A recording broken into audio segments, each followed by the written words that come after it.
Olá pessoal, sejam bem-vindos ao curso de Física 2. Vamos dar continuidade aqui ao oscilador harmônico simples, né? Lembrando que essas aulas são destinadas ao curso de Física 2, né? Das turmas de Engenharia Civil e da Engenharia Ambiental. Bem pessoal, no vídeo anterior, né? Estabelecemos a equação de movimento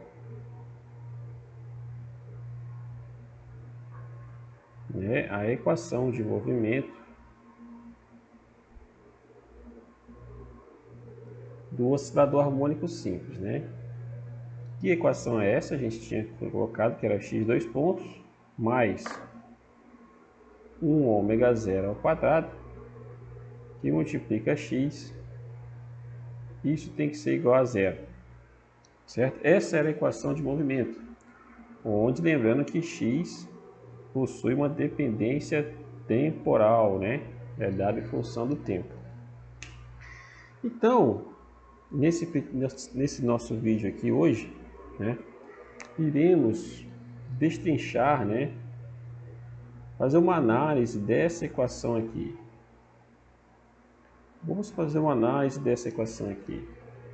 Bem, para aqueles que já tiveram um curso de cálculo, né, e viram lá, né, estudaram a parte lá de equações diferenciais ordinárias, essa aqui é uma equação diferencial, né, equação diferencial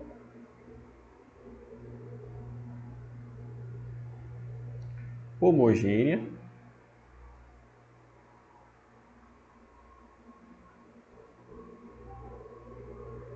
e de segunda ordem, né?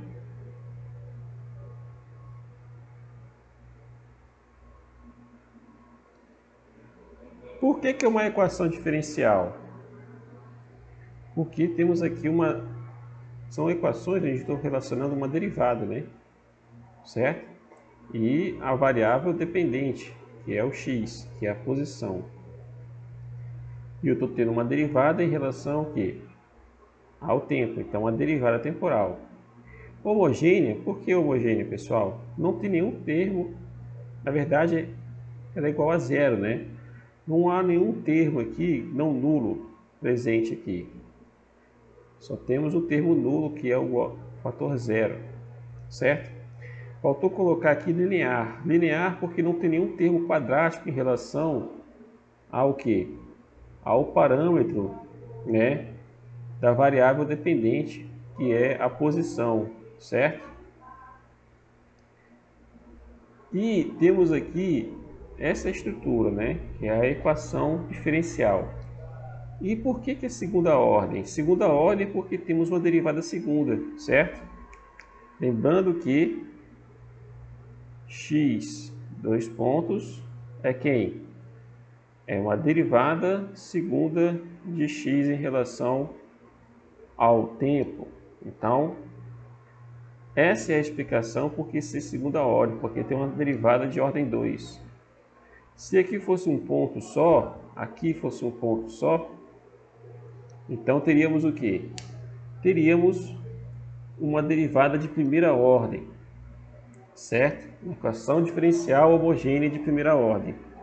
Aqui uma equação diferencial homogênea, linear, certo? Faltou o termo linear, de segunda ordem, né? Então, repetindo aqui, eu não vou entrar em muitos detalhes, né, da teoria de solução de equações diferenciais, certo? Isso aí fica a cargo do professor de cálculo, ok? Eu vou fazer uma espécie de pelo passant, né, em relação a como resolver uma equação dessa aqui, certo? Antes de atacar diretamente a equação de movimento, né, essa equação diferencial, vamos lembrar lá da aula da tia Teteia, né? Lá da aula, quando começamos a aprender a fazer as operações de multiplicação e divisão, certo? Como é que a gente sabia, né, que uma determinada operação matemática, no caso a divisão, era correta? Por exemplo, a gente pegava 4 e dividia por 2. Aí você tinha um quociente igual a zero, perdão, o quociente era 2 e o resto era zero, né? Então, como é que você fazia? Você pegava o dividendo, né, o divisor, perdão, multiplicava pelo quociente e depois somava com o resto, certo? Então pegava 2 que multiplica 2 mais o resto que era zero, ok? Um número diferente, de 4, por exemplo, 12, dá a mesma coisa, dividido por 2, ia dar 6, soma com o resto zero. Então, o que acontece? A gente fazia essa operação, pegava um certo número, né, que é o número que estava sendo dividido, né, dividia, depois pegava o outro número, né, que era o divisor, multiplicava pelo quociente e somava com o resto. E aí você obtinha a prova se realmente você tinha acertado aquela multiplicação. Vamos fazer algo parecido aqui. Ah, Francisco, como é que a gente vai dividir? Não, a gente não vai usar. Eu vou fazer uma analogia, né, em relação de como que a gente consegue resolver essa equação diferencial, certo? Sem entrar em muitos detalhes das soluções, né, da teoria matemática em si, né? Então, da mesma forma que a gente fazia a prova real, lá nos primeiros, no segundo, terceiro ano lá do ensino fundamental, né, do ensino básico, na verdade, vamos fazer uma espécie de prova real aqui de como que a gente consegue saber se uma solução é verdadeira ou não, certo? Existem aqui duas sugestões, mas eu só vou, a princípio, nesse vídeo aqui, eu só vou abordar uma sugestão, certo? Existem duas candidatas de soluções aqui, ó. Existem duas soluções candidatas, né? Candidatas, né? Duas soluções candidatas para você resolver essa equação diferencial. No nosso oscilador harmônico simples, eu só vou abordar uma. A outra solução a gente vai ver depois, quando a gente for falar de oscilador harmônico, perdão, de oscilador amortecido, certo? Então, pessoal, essa solução candidata, vamos sugerir que x, que dependa do tempo, da posição, seja uma constante A que multiplica o cosseno de ômega zero vezes o tempo, mais uma outra constante que eu vou chamar de φ, dentro do argumento, perdão, radicando não, dentro do argumento do cosseno, certo? Antes de a gente sair, antes de darmos continuidade, vamos fazer uma pequena análise aqui. De cara, a gente já sabe que esse A ele tem dimensão de distância. Por quê? Porque cosseno é adimensional, certo? O argumento do cosseno por si também ele é adimensional. Isso aqui é tempo. Isso aqui ainda não falei o que é, que eu vou falar posteriormente. Vamos ficar ainda em suspenso, né? Em suspensão. Vamos deixar essa análise posterior.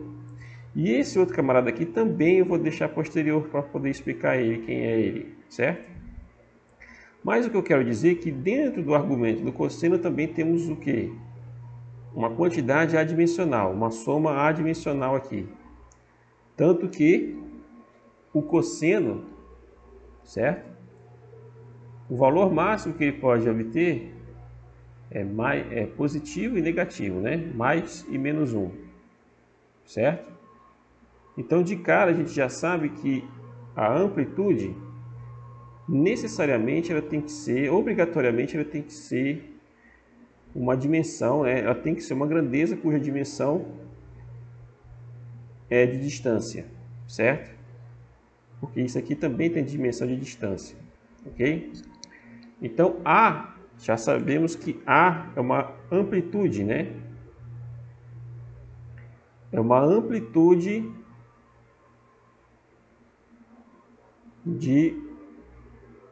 da oscilação, né?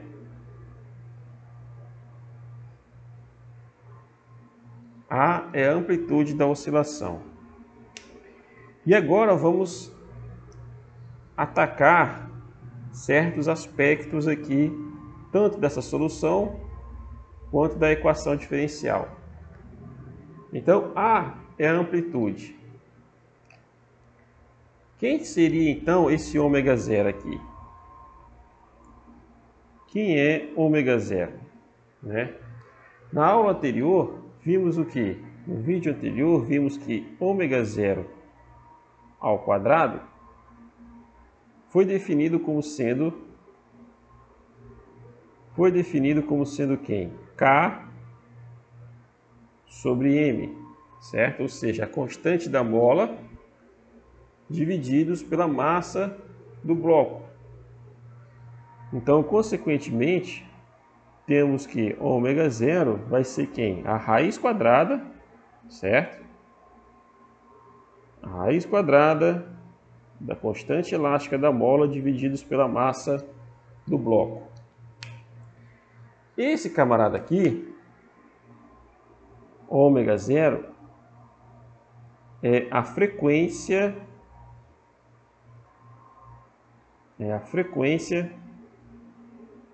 natural de oscilação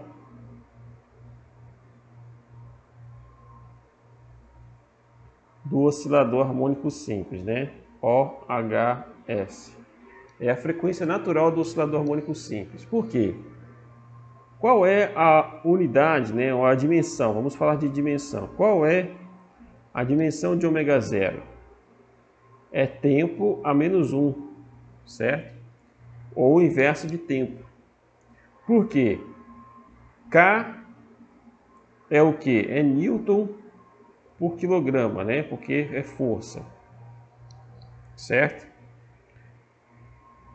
Perdão, é Newton por metro, porque e aqui você tem quilo, que é a massa. Então, ao fazer a análise dimensional de K sobre M, e depois tirando a raiz quadrada, chegamos o que? A uma unidade. Prestem atenção, isso aqui é a dimensão. A unidade, né?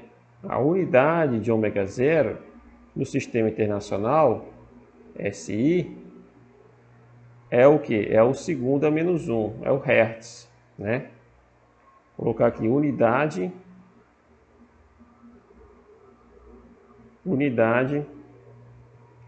ômega zero no sistema internacional. É o famoso Hertz, ou segundo a menos 1, certo?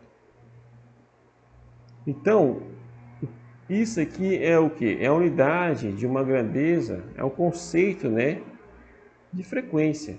Então, o ômega zero é frequência. Então, se a gente voltar aqui na equação diferencial, prestem bem atenção aqui agora, ó. X dois pontos, ele tem o que? Ele é distância, por quê? Por tempo a menos 2, que é metro, é distância por tempo ao quadrado, né? Ou seja, em termos de unidade, é o que? É metro por segundo ao quadrado, que é a aceleração. Então, a dimensão desse camarada aqui,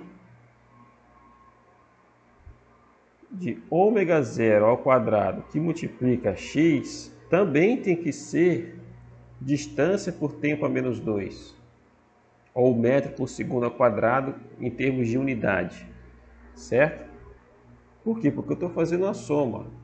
Eu não posso somar coisas, ou seja, grandezas, quantidades, que expressam unidades diferentes, certo? A unidade, qual é o sentido da unidade?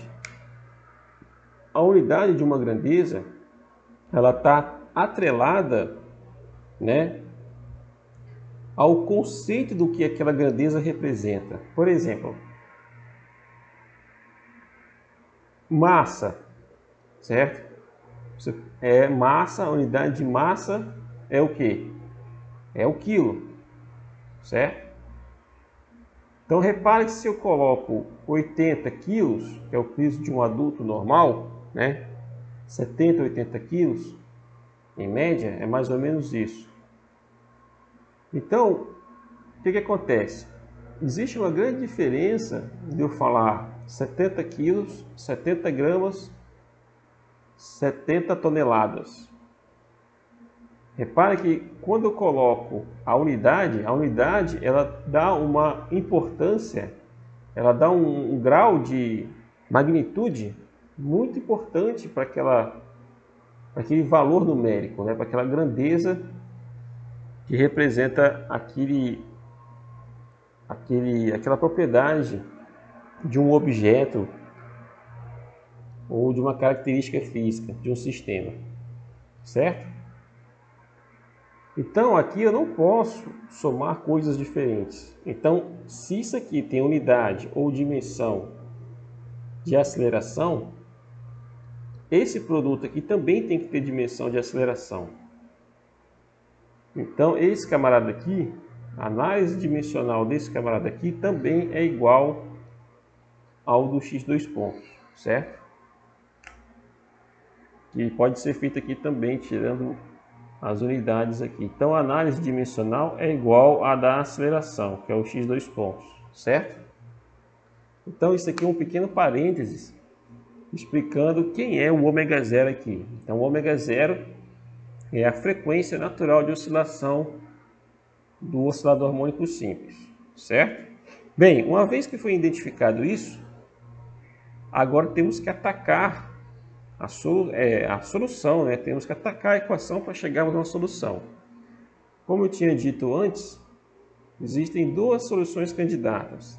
Nesse curso aqui vamos abordar uma, né? Curso não, nessa primeira parte aqui do oscilador harmônico simples vamos abordar somente uma.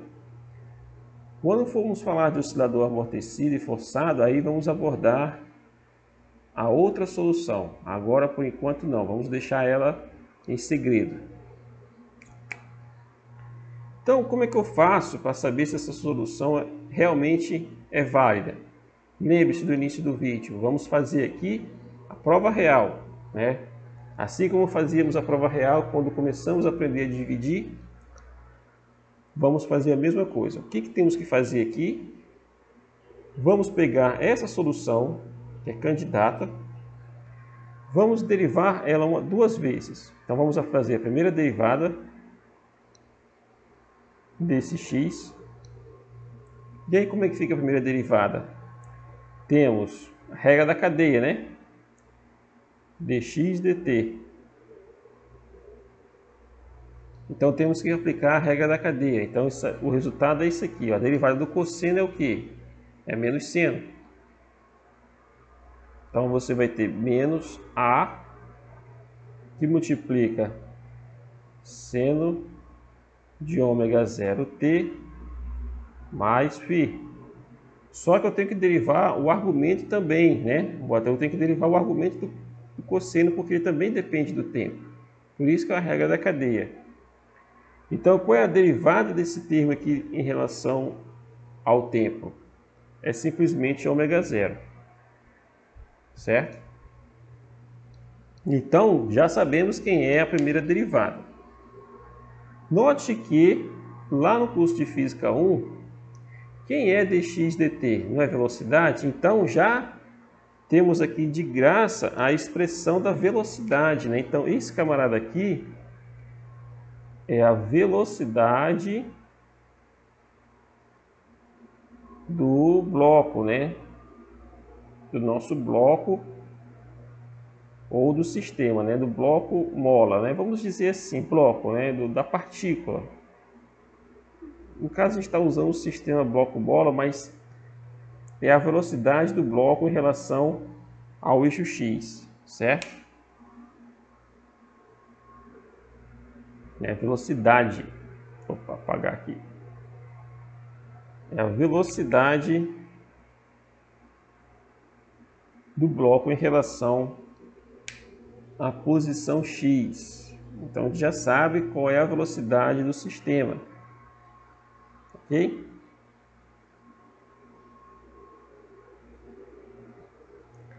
Só que é suficiente? Não, temos que fazer a derivada segunda. Então, vamos derivar novamente. Vamos calcular o x dois pontos. O x dois pontos, pessoal, é a derivada segunda disso aqui. Mas já temos a primeira derivada. Então, temos que pegar esse camarada aqui e derivar novamente. Então, a derivada do seno vira cosseno. E temos que aplicar novamente a regra da cadeia. Temos A ômega zero cosseno de ômega zero t mais φ, que multiplica quem? Ômega zero de novo. Ômega zero que multiplica ômega zero vai dar o quê? Ômega zero ao quadrado. Então, finalmente, x dois pontos é menos A ômega zero ao quadrado, que multiplica o cosseno de ômega zero t mais o φ. Certo? Note o seguinte, aqui eu vou chamar de A, vou chamar de Azinho pequeno, e aqui eu vou chamar de Bzinho pequeno. Se pegarmos A e B e colocarmos aqui na equação de movimento, o que vai acontecer? Vamos lá, vamos ver o que vai acontecer? Então vamos lá. Eu voltei a fazer com outra cor aqui. Então, quando a gente substituir A e B na equação de movimento, vamos ter o seguinte, ó, teremos menos A ômega zero ao quadrado cosseno de ômega zero que multiplica t mais a fase. Mais quem? A cosseno de ômega zero t mais φ, que multiplica o próprio ômega zero ao quadrado, né? Então teremos A ômega zero ao quadrado cosseno de ômega zero t mais a fase. E olha só que bacana, quando a gente soma duas coisas iguais, perdão, quando a gente soma menos uma coisa que é igual a outra, ou quando a gente faz uma subtração de duas quantidades que são iguais, o que acontece com isso aqui? É zero. O que aconteceu aqui? Deu zero também. Então, olha só, essa soma dá zero. Então, satisfaz a equação, ou seja, a igualdade é verificada, certo? Essa igualdade aqui é verificada ao substituir ou tomar como solução esse camarada aqui. Então, isso é uma forma de tentar resolver certas equações diferenciais. Claro que isso não é regra para todas, ok? Mas, digamos assim, chutar uma solução é importante. Nesse caso aqui, por que deu certo o cosseno? Por que não seno? Podia ser o seno também. Mas aí existe uma coisa dentro da equação diferencial que, quando a gente faz uma solução linearmente independente, quando a gente acha uma solução linearmente independente, podemos dizer que duas soluções também fazem parte do problema. Então, podemos criar uma única solução, que é uma combinação linear de duas soluções independentes. Ponto. Eu não vou entrar mais em detalhes sobre isso, porque isso aí já começa, digamos assim, a entrar na teoria de equações diferenciais. Então, eu vou parar por aqui. né, nessa explicação. E lembrando que, então, esse camarada aqui é a solução da nossa equação diferencial do oscilador harmônico simples, ou seja, da equação de movimento do oscilador harmônico simples, ok? Mas aí fica a pergunta, né? Duas perguntas, na verdade. Como determinar a amplitude? Como calcular A, que é a amplitude? E quem é? Né? E quem é φ? Né? Fica essas duas perguntas que serão respondidas no próximo vídeo. Um abraço, pessoal, e até o próximo vídeo.